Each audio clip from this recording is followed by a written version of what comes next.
So if you go on YouTube and if you look for Richard Ireland and the Steve Allen Show, there is a clip where he was on a television show called the Steve Allen Show back in gosh, it's black and white, so it's old. I don't know if it was the 50s or 60s. But so Richard Ireland, as a young boy, had to have eye surgery, and his eyes were bandaged up. And he learned how to see by just with his mind. You know, he would I want to know what's in the room. And just by being a little kid and not knowing any better, he learned how to see because nobody told me he couldn't do it.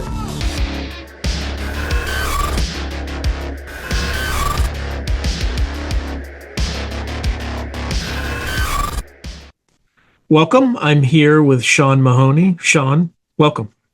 Hey, thanks for having me. Yeah, it's going to be an interesting day for sure. So tell us a little bit about yourself, kind of going all the way back and then ending kind of how you ended up in the future forecasting group, remote viewing.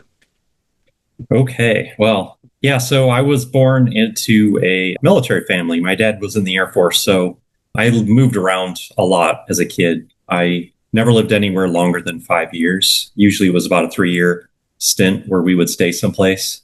So yeah, I started out in Florida, lived in Upper Michigan. We moved out to England for 3 years. That was kind of cool. But I was really young. I was what was that? Kindergarten through second grade that I lived there. And then we were in Texas, Maryland, Ohio. And Ohio is where I graduated high school. And I live there today. But I ended up getting my degrees in mechanical engineering. I worked at Chrysler for about 7 years as an automotive engineer. That was a lot of fun. And now I currently work in research and development. So it's kind of a really, kind of a winding trail. And I lived a very normal life for the first 30 years of my life. It was actually my oldest daughter who, as a baby, it became apparent that she was seeing things that we couldn't see. And I had always been fascinated with watching ghost hunters and stuff like that, but it was always entertainment. It was never something that was real. And then suddenly I was faced with this situation where, what do you do? There's no Ghostbusters in the white pages to call. And so I started diving down rabbit holes and trying to look for answers. And I found a meetup group in the local area that I lived in that talked about the psychic, the spiritual, the paranormal. And I needed help. I was looking for answers. And I found a guy that was a medium that said, hey, I want to help. And I was a little suspicious of him at first, okay, well, does this guy just want money? And, I wasn't trusting. I didn't have a way of evaluating if somebody was legit or not because I was out of my comfort zone. I was completely out of, my areas of expertise. I knew nothing.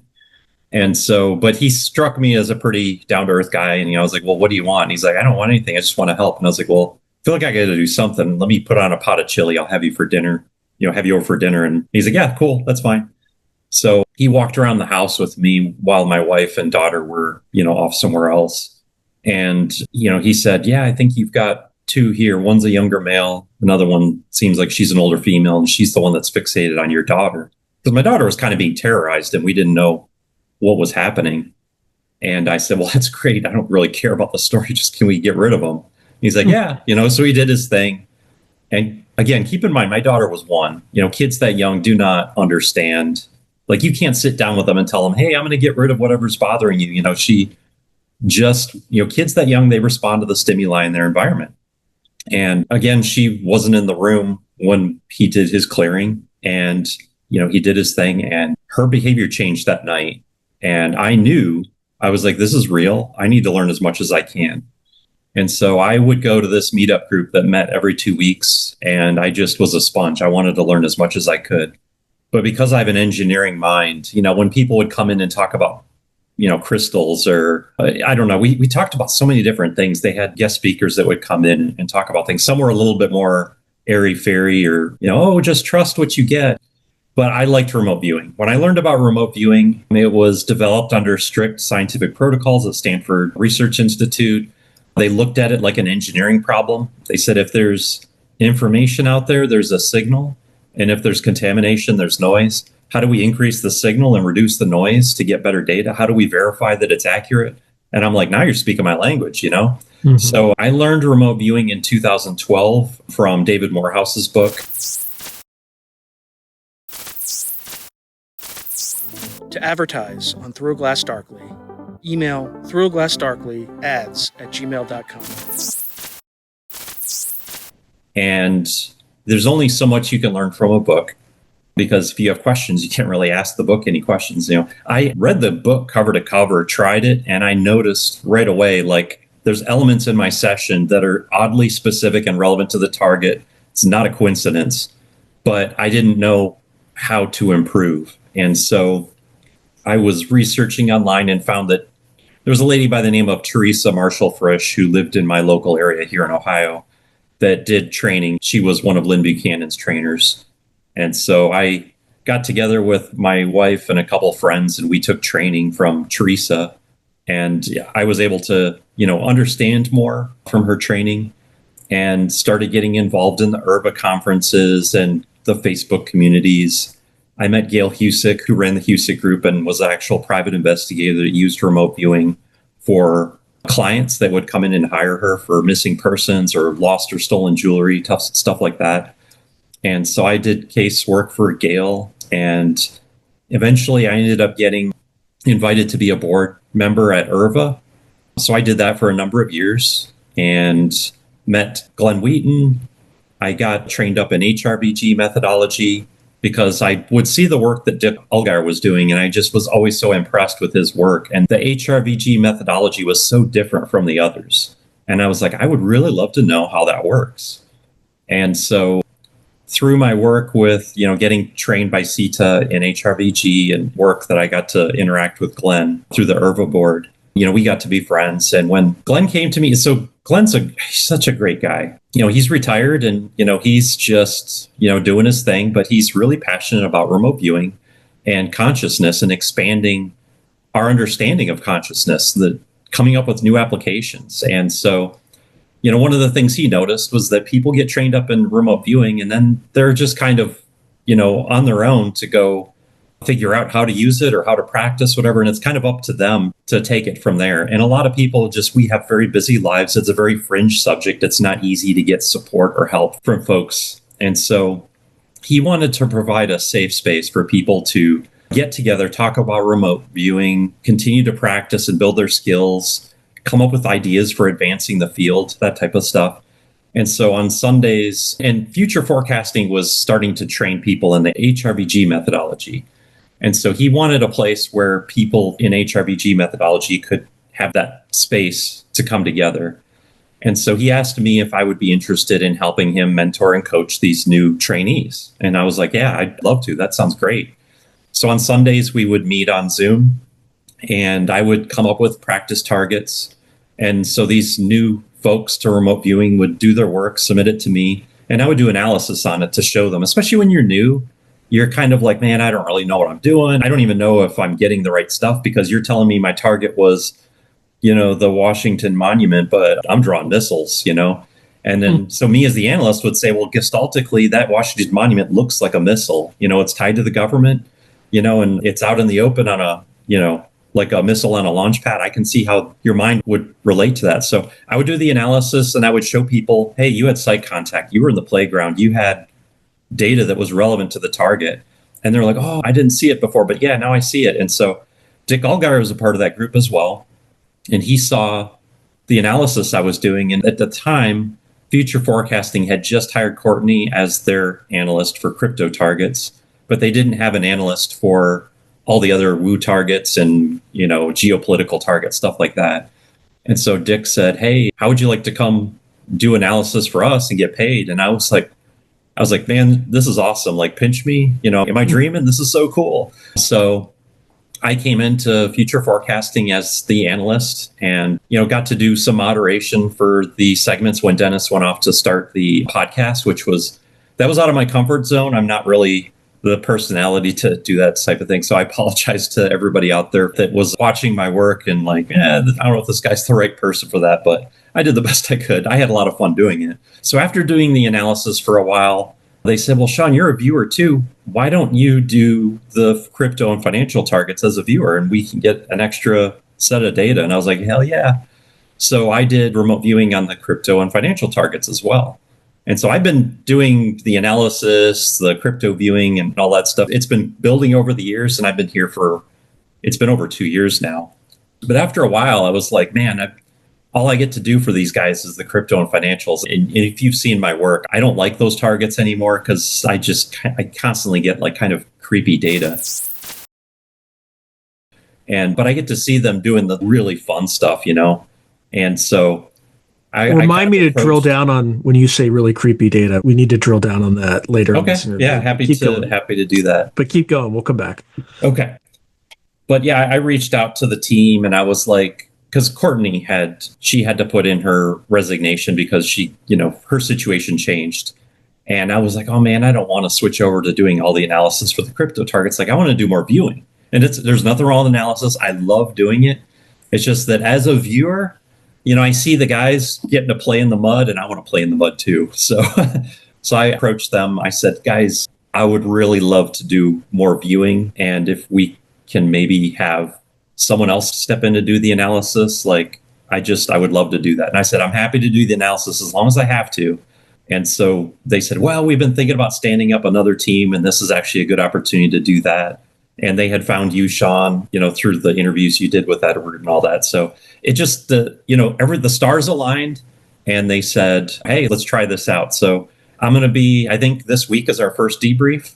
So I'm looking forward to that. I'm hoping I don't embarrass myself because I've been doing so many crypto and financial targets for so long, but I'm having a lot of fun and I'm just loving this. So I hope that kind of encapsulates the 1,000-foot view of my backstory and how I got tied into remote viewing and how I ended up at future forecasting where I'm at. Yeah, I thought that was pretty comprehensive. Now, you said when you were kind of doing some of the financial / crypto targets, you were kind of creeped out a little bit. Why? So, yeah, this is kind of I'll see if I can tell this in a condensed way because there's so much. So I know that our monetary system is abused by the people that run the planet. It has been since the dawn of civilization, right? They game the system. It's literally based on faith. Literally. Right. Yeah, it doesn't work if you don't believe in it. Right. But collectively, humanity puts a lot of faith and trust and belief in it. And so that's the system we're operating under. So over the years, I've had a lot of experiences in various areas of my life, not just with remote viewing, dreams, diving down rabbit holes with conspiracy research and stuff like that, and more. Past life regressions, like you name it. There's all these different avenues where little, data starts to come together and you start to connect the dots and you're like, okay, it's telling a broader story about something that's going on. And so, and Michael even speaks to this at the Future Forecasting Group or at his private site, Tour Guide Earth. Humanity is being transitioned to a new system of management, and it's going to be digital, distributed ledger, blockchain based. And so in the creation of this system, humanity is being herded in a particular direction. They're using our collective consciousness to manifest the reality that they want. And it's all being engineered, designed by manipulating us through events that they engineer, our entertainment, our music, the things that we see in media. There's even fake influencers out there, bots, there's tons and tons of work that gets put into manipulating how we perceive the world, how we think, and to manipulate our decision-making process, what we choose to invest our time, our energy, our money into. And what we invest our time, our money, our energy, our emotions, everything, that is the fuel of creation. That's how the future gets manifest. It doesn't happen without us and our participation. And so right now, we are being herded into losing faith in the old monetary system because they want to switch from that to a new digital-based one. And so I don't think it's a coincidence that the Bitcoin boom happened and all these like millionaires and billionaires were created because everybody's like, oh, that's a area where I can make money. And when we get fixated on something and we have a vested interest in it, we're hooked. And right now, there's still a minority of the population that's hooked in that, but it's growing and it's growing every day. And by continuing to invest in it, we're just helping create the world that I think when we see the end game, we'll want nothing to do with it. And I believe that there's a spirit world and afterlife. We go there after our soul is done learning the lessons of this world. And we have a perspective over there that we just don't have access to here.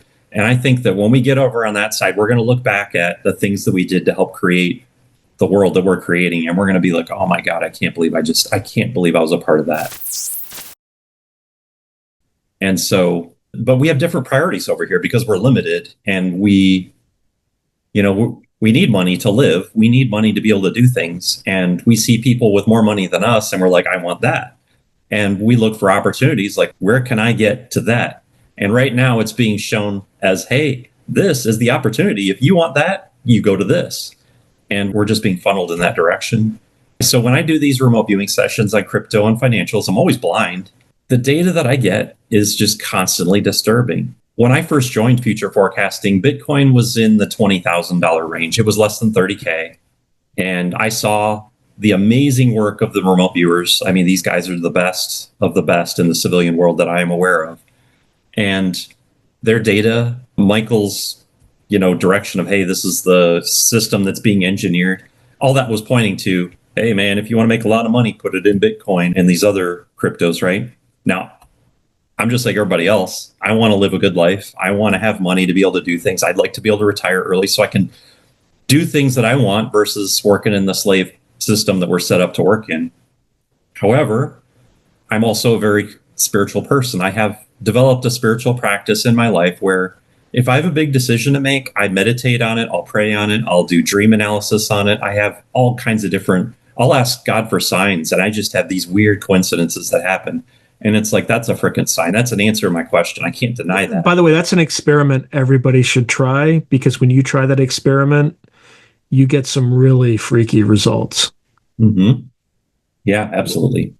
And like, so I've been experimenting a lot with it recently, and crazy things happen. You'll say, hey, look, when you're meditating or, I just kind of burn incense in the back of my yard for until however long it takes for the stick to burn, and just sort of meditate. I'm a terrible meditator, but there would be times when I'm like, why am I doing this? Like, just show me something so I'm just not some idiot just burning incense in his backyard and, communing with nature, thinking it actually makes a difference.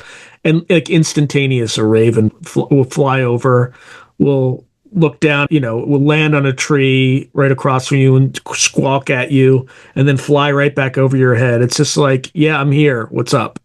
Right.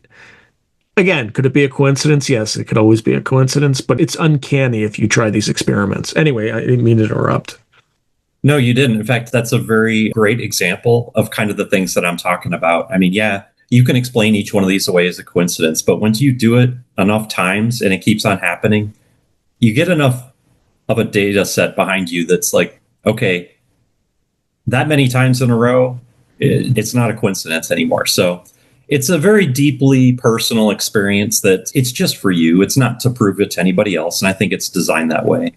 But anytime I would ask if investing in cryptocurrencies was the right thing for me, the answer was always no. And I didn't want to hear that because I wanted to make some money. So I would try being clever and wording the question a different way, or I would even ask it in a double negative.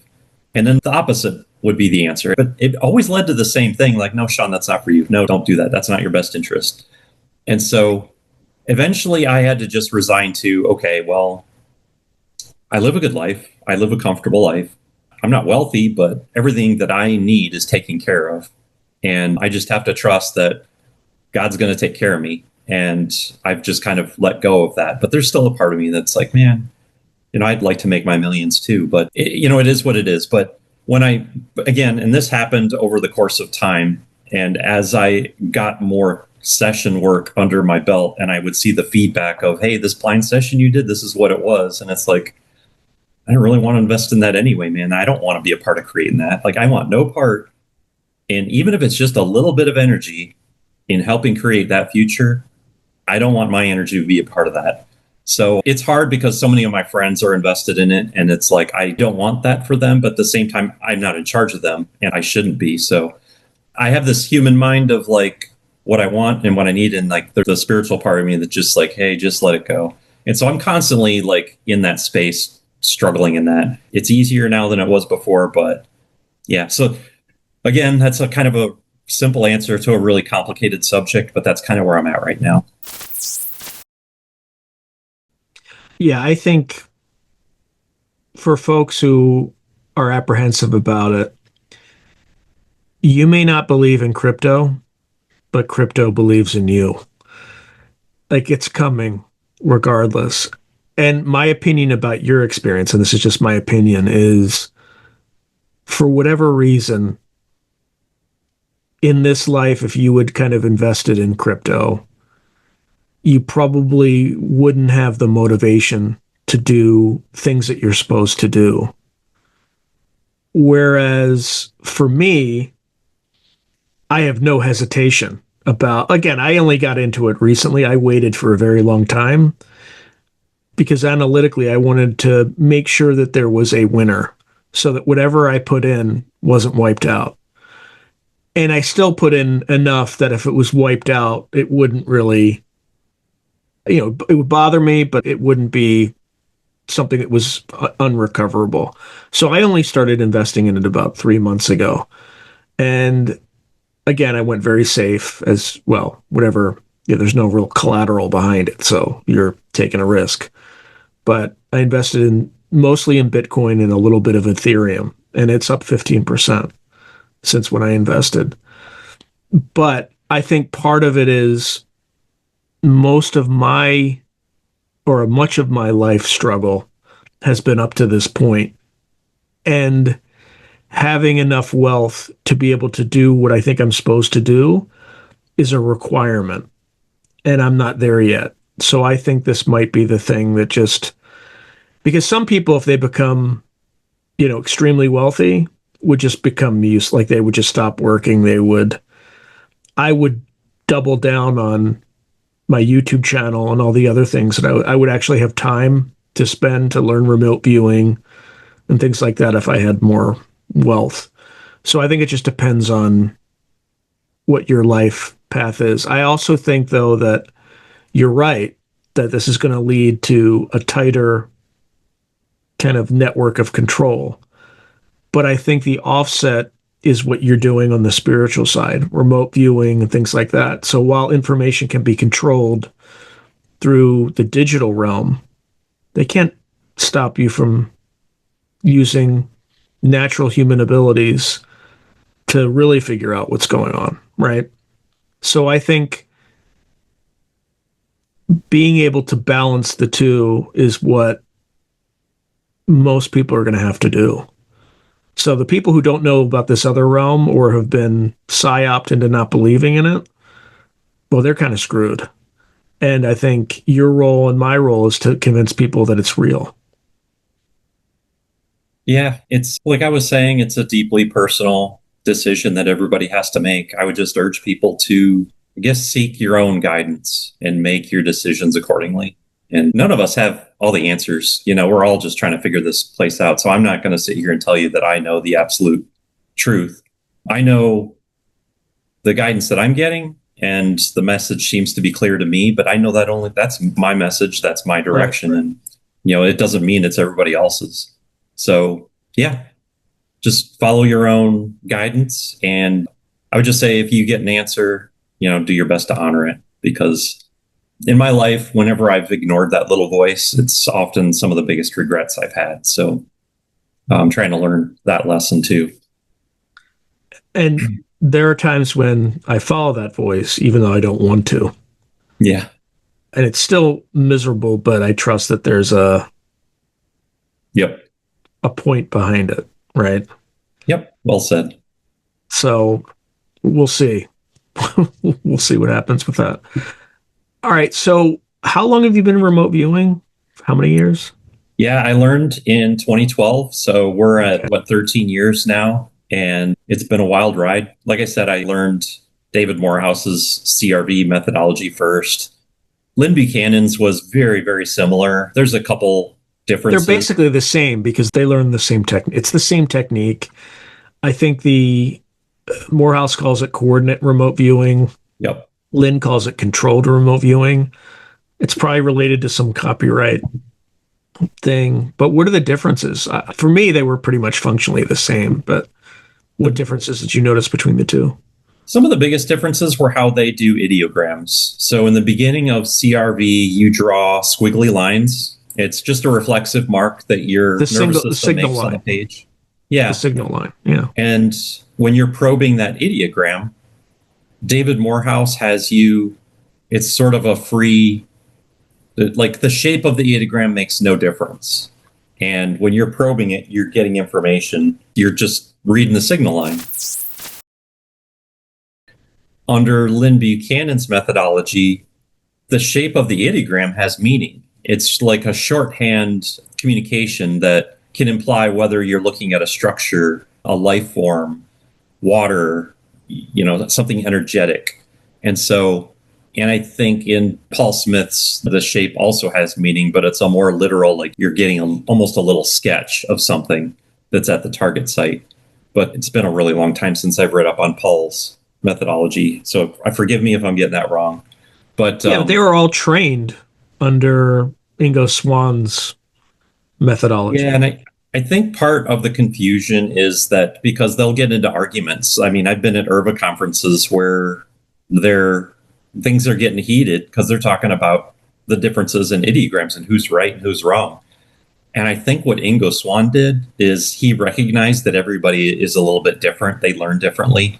And so what he would do is he would look at the individual he was training and he would train them in a way that he thought was better for them. And so they all got trained slightly differently, but then they would go back and they'd be like, well, I was trained by Ingo. Well, I was trained by Ingo. And it's like, well, I think he was like trying different things with different people to see if he could help them develop the skill, the overall fundamental skill of remote viewing. And they're getting hung up in the details. At least that's my perspective. So, but yes, they all follow an extremely similar structure where you start out with an ideogram, you take the coordinates, draw the ideogram, you probe it for some basic information, move on to verbal descriptors, then you go into sketching, then you go on to your matrix. So HRVG was the most radically different. And I think the reason why is because the entire methodology was sort of reverse engineered from a different psychic other than Ingo Swann. Because Ingo Swann is the one that came up with the CRV structure. HRVG was actually developed from Richard Ireland, who was a very famous psychic. And he was a lot more visual. So in HRVG, immediately, the very first stage is you're closing your eyes and looking at the target and drawing some basic sketches. Now, me personally, I'm a very visual person. So I like the HRVG methodology better because it was always kind of... I'm sorry. Really quickly, what does HRVG stand for? It's Hawaii Remote Viewers Guild methodology because Glenn Wheaton was the Special Forces unit that used, I don't know what they call it. I mean, they obviously didn't call it HRVG when they were in their unit. Maybe they just called it remote viewing. But when he stood up training in Hawaii in the late 90s, he started the Remote Viewers Guild for Hawaii, so Hawaii Remote Viewers Guild. And he just coined it as HRVG methodology. But again, it was the Richard Ireland process, not the Ingo Swann process. They're still similar, but again, HRVG is much more visual based. And so Ingo Swann's method, you didn't sketch until stage 3, but HRVG, you sketched stage 1. So I liked the HRVG methodology because, again, I'm more visual. And I feel like I get more immersed in the target easier when I start looking at things right away versus trying to describe it and then look. Hopefully that helps. Tell me more about Richard Ireland. So if you go on YouTube and if you look for Richard Ireland and the Steve Allen Show, there is a clip where he was on a television show called The Steve Allen Show back in it's black and white, so it's old. I don't know if it was the 50s or 60s.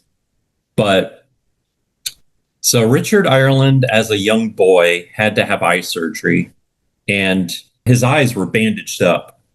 And he learned how to see by just with his mind. He would I want to know what's in the room. And just by being a little kid and not knowing any better, he learned how to see because nobody told me he couldn't do it. And so he would be playing ball with the kid next to him, and it's he can see where the ball is. So he was a very, very strong natural psychic, and he would do shows. He was actually, very wealthy because he was able to use this ability to his advantage. And, so people would say, well, if you're a psychic, how come you're not rich? And he would wear a big diamond ring on it. And he's like, I am rich. And that's why the Army took special notice of him, because he had risen to this level of notoriety. And so, again, the Steve Allen Show clip is a really good demonstration of his abilities. They would have him bandage his eyes up, and they would have the audience members write questions on a piece of paper, and they would put them in a big bin. So he would come in up on the stage. It was kind of like a Johnny Carson type setup or a Jay Leno. And so he would be interviewed by the Steve Allen guy, and the audience members were in the live studio audience. And so they would talk about his, what he does and how he does it. And then so while his eyes were bandaged up this whole time, he would start taking out the pieces of paper, and he would be like, Lucy wants to know if her daughter or if her baby's going to be a boy or a girl. Congratulations, Lucy, it's going to be a boy, and it'll be born, blah, blah, blah. And he would just rattle off these answers on really specific things that these people were asking about. And they're all just like, that's right. For the things that they could validate, they were like, yeah, that's right. So, yeah, Richard Ireland was, again, and that's why I think his methodology is so visual, is because Richard Ireland was very visual. The way Ingo Swann practiced, he developed CRV for the way that he practiced. But again, they're all based in the same fundamental ability of using your mind to get information that's not, it's either blocked to you by time, space, or shielding. And then Glenn Wheaton, tell me a little bit more about him. Yeah. So Glenn is retired Army Special Forces. He started out in the Marines, and after the Vietnam War, he got recruited into the Army. He was in intelligence. And yeah, he was interviewed by the guy, what's his name? John Ronson, who wrote The Men Who Stare at Goats. Yep. So if you go on YouTube and you look for The Crazy Rulers of the World, it's a 3-hour documentary that John Ronson did before The Men Who Stare at Goats. And Glenn was interviewed in the very first, it's like the first 20 minutes of that documentary. And you'll actually, if you watch that documentary, you'll see a lot of things that are in The Men Who Stare at Goats. Because John Ronson did that documentary and then came back later and wrote the script for Men Who Stare at Goats. And so that's why in the movie, The Men Who Stare at Goats, if you watch the credits till the very end, it says there are 2 people that movie is based on that are real people. Glenn Wheaton and Lieutenant Colonel Jim Shannon, who's now passed away, unfortunately. Everybody else is fictional. So Glenn is like the real guy that, they used to base George Clooney's character on. And I think Lieutenant Colonel Jim Shannon is that's the Jeff Bridges role. So yeah, when Glenn got out of the Army, he's retired, lives in Hawaii. And it was very, very important to him to mentor and coach and pass along the torch to the next generation of remote viewers. So it's very important to him to get people trained up using the methodology and using it properly. He doesn't have a big opinion of the cowboy remote viewing or just winging it type stuff, because he believes that using the structure is the way to get the data. And that develops you to the point that you can start, be developing further. And he by no means thinks that HRVG is the end all be all. He is all for, if you have ideas to improve or build upon it, he's like, write a white paper, design an experiment, get data behind it that shows that what you're proposing, take it to the next level. So he's all for growth and personal development, and just a down to earth, nice guy. I really like Glenn. I consider him a friend. So he's still around. Absolutely. Yeah. All right. How does HRVG work? So it's all remote viewing structures are similar. They are in stages, and each stage is used to build on the last one and to get you more immersed in the target. The very first stage is called Blackboard, where you're closing your eyes and just looking at the target.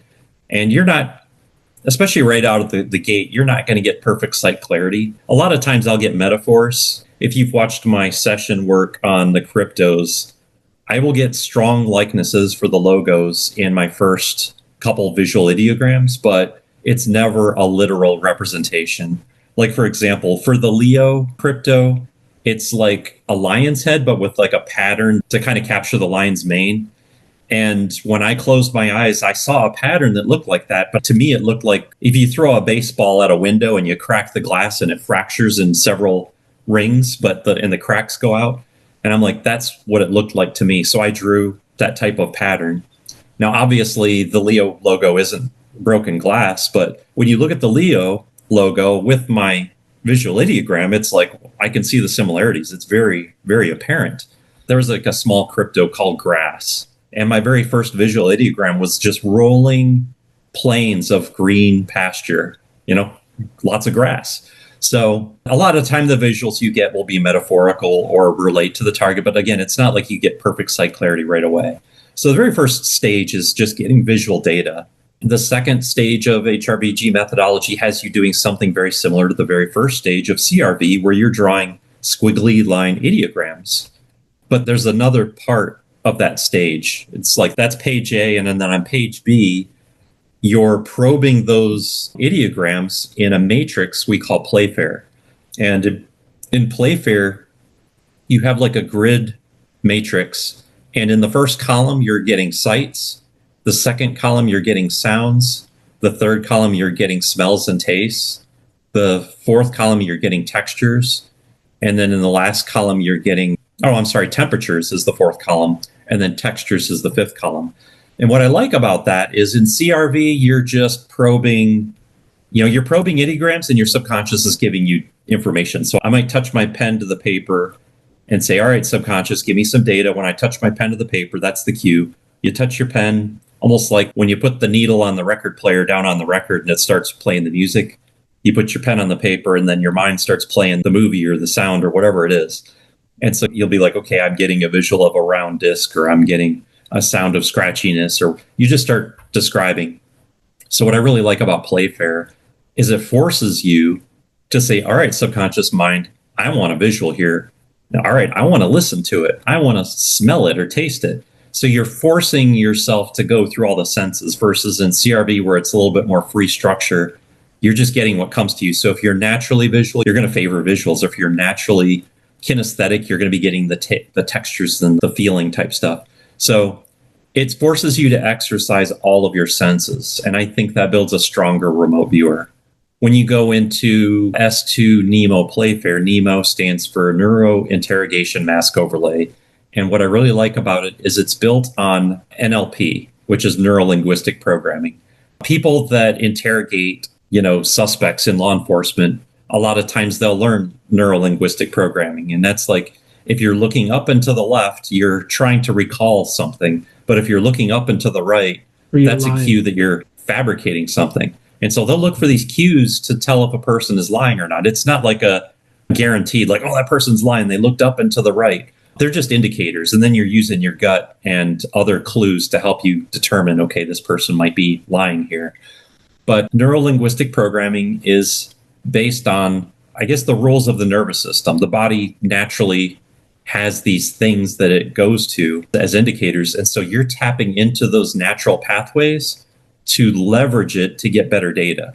And so when you're probing your little Nemo icon, you're looking for visuals or audio, and you're trying to strengthen your ability to recall information. You got exposed to a target that didn't bubble up to your awareness yet. And so Nemo is a very powerful tool. And again, you're using that matrix to get specific senses. The next stage is S3, Sight Sketch. And that's where you kind of take all of that information you've gotten in your session to that point, and you try and consolidate it in a way that makes sense to you and elaborate on it a little bit. So you might have had a sketch of a guy, you might have had a sketch of a car, you might have had a sketch of a building, and you might want to say, okay, well, in the sight sketch, how do these things relate to each other? Are they in the same place, or are they completely unrelated, but like unrelated in a location, but maybe related to a bigger concept? And you kind of have this gut instinct of, yeah, they relate, or no, they're separate, but they relate in this way. So in the sight sketch, you're just trying to put make a little bit of sense of all the data you've accumulated. Some things are going to drop out. Some things are going to become more apparent or more important. And you just, with practice, you get a feeling or an understanding of what needs to go on that page. And then the last, well, it's not the last stage, but if you get trained in HRVG and you take the class, this is the last stage you get taught in that basic structure, and that is Cascade. In Cascade, you're looking at getting deeper, richer data on the main primary gestalts of your target. So, you've got structures, you've got obstacles, you've got, air, water, energy, human life, vegetation, that type of stuff. And so you're like, okay, what's really important here? Is there an energetic aspect that's just super important? Is there some sort of an obstacle? What's the life like at this target? Is it primary, or is this more a location? And so that's where you cue in on, like, these are the things I want to dive deeper into. And then you go to a full page of, okay, let's dive into this energy. And then you're looking at it, prior to this, when you're closing your eyes and looking, you don't want to dwell too long, because if you dwell too long, your subconscious is going to be susceptible to your imagination creeping in and constructing something. So you really want to look and then open your eyes and be like, okay, what did I get? And you don't want your conscious mind to have time to, like, try and reason and jump to a conclusion. You want to see something and have it not make sense. And then you're like, okay, I got this thing that I don't. So in Cascade, at this point, you're immersed in the target so much that you're allowed to dwell a little bit longer and take in a little bit more of a sense of, okay, what's going on here? And then on that Cascade page, you're trying to, like, get a better understanding of what's really going on. And so you get a couple pages of that. And then you're going to try and tie it together with some sort of a summary. Sort of in CRV, they have a session summary. In HRVG, they call it a diarization. But you try to tell the story of your target. Like, what's the story that emerged in your session? And there's advanced tools in HRVG, like you can do an S7 Annex A to try and locate a target on a map. There's edging, which is like taking yourself where you're completely free of any distractions, including your breathing, to just look and dive into your subconscious with whatever your target is and try and get some richer visuals. There's S5, which is sort of like extended remote viewing, where you almost lay down to take a nap and you have this immersive experience. So there are advanced tools in HRVG, but a basic session takes you through Cascade. All right. Any final words for the audience? Oh, man. If you're new to remote viewing, it's a fascinating subject. I always recommend learning it and trying it for yourself, just so that you know that there's something real to that and that you have the ability to access non-local information.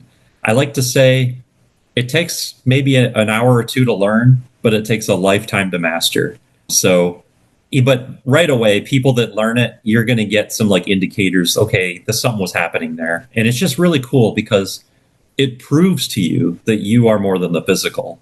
And that brings with it a sense of peace and understanding about who you are, what you're doing on this earth, that you just can't get anywhere else. So I always recommend dabbling in remote viewing and learning it.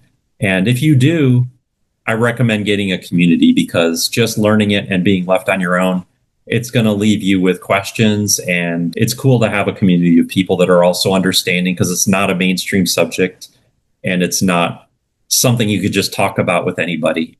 And having people that you can connect with and really dive into the deeper realms of who we are, what we are, why we're here, it's very fulfilling and very helpful in this crazy life that we have on Earth. So, yeah. Thank you, Sean, for giving me this opportunity to just chat with you about this stuff, because it's fun. I really enjoyed it, and I learned about a lot more about kind of Hawaiian Remote Viewers Guild, like that technique, because again, I think, as we were talking about before the show, I didn't even know it existed, 3 weeks ago. So, or I shouldn't say 3 weeks ago. Whenever I last interviewed Edward Reardon, that was the first time I had heard about it. I'm like, oh, this is interesting.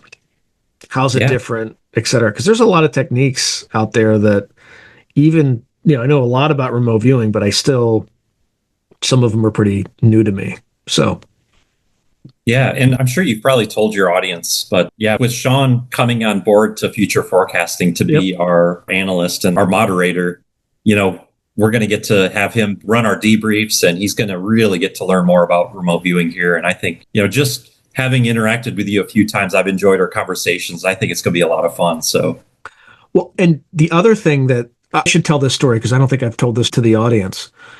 So people are familiar with David Morehouse. They're familiar with his work on Beyond Skinwalker. When he was at Beyond Skinwalker, he did like a map exercise with 70 plus remote viewers. And he had to collate all that data individually. And when he was speaking with Travis Taylor, everybody knows Travis Taylor from Skinwalker Ranch and selective appearances on Beyond Skinwalker. This is about a year ago. Travis Taylor said, why don't you just feed it to AI? And Morehouse was like, how? Like, that clearly, Travis Taylor had that capability probably on the government side. But what I found most illuminating is the kind of first analysis that I was shown, because I didn't do any analysis yet, at least on the first show, because I didn't know what the capabilities were. Future forecasting groups doing that now, right? They're feeding a lot of the remote viewing to a particular AI. I don't know if it's a trade secret, so I'm not going to, say what it is, but like we're already doing that. So you can do what David Morehouse couldn't do now a year ago because the AI has gotten so much better. You can feed a large number of remote viewing feedback into this system, and it will correlate the information for you. It will note similarities. It will even create an initial PowerPoint presentation summarizing those things. It is amazing. And then, of course, you have to go through and catch all the things that AI is still going to miss. But it really streamlines the process in a way that is extremely efficient. So I look forward to innovating on some of that stuff. I was talking to Michael already. I'm like, well, can we ask the AI to give us a confidence interval of what we think if the remote viewers are seeing the target? Like, is it at the 95% significance level? Is it 90% significant? I don't know if the AI is going to be right, but there might be ways to tie this more esoteric practice to statistical analysis and appear, all sorts of different things. So anyway, it's an absolute pleasure talking to you, Sean, and look forward to many more discussions. Yeah, thanks, Sean. If you enjoyed today's video, please hit like and subscribe, and also hit the notification button so you can be notified whenever I post new content. Thank you. Now, if you're enjoying the channel and you want to support it, there are several things you can do. In fact, there are 5 things you can do. The first thing you can do is just buy my books. I got plenty of books out in the market right now, and I would prefer that folks buy a book rather than giving me direct support because they get something out of it. They get a real tangible product. The second way you can support me is by becoming a member on YouTube or becoming a patron on Patreon. And just go to either site and it'll explain everything.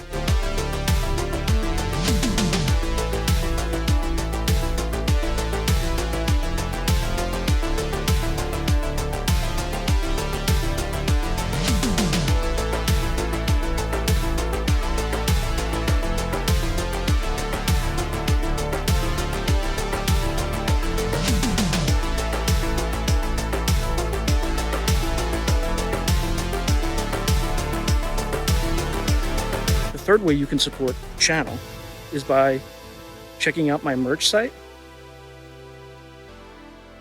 which is here. There's plenty of stuff that you can get to support the channel. And I'd appreciate that you have it and can wear it. Not only do you help support the channel, but you also help promote the channel, and I appreciate that. The fourth way that you can support the channel, and this is really easy, is anytime you want to buy something on Amazon, literally just go to the description below and click on any link, literally any link, The channel gets a cut of that, and it costs you no extra money. You just go through the link, as I'm part of the Amazon Affiliates Club. The fifth and final way you can support the channel is through donations. Now, I don't prefer these because it's more of a expression of gratitude, but you don't really get anything out of it as a subscriber to the channel. However, if you decide to do these options, there's two options. There's Buy Me a Coffee, which is a separate site. And there's also, you can go through YouTube with either a super chat, super sticker, or a super thanks. Again, I prefer Buy Me a Coffee because that organization takes less money than Amazon does. But either way, I appreciate any support you are willing to give the channel. So thank you very much and keep watching. I really appreciate it.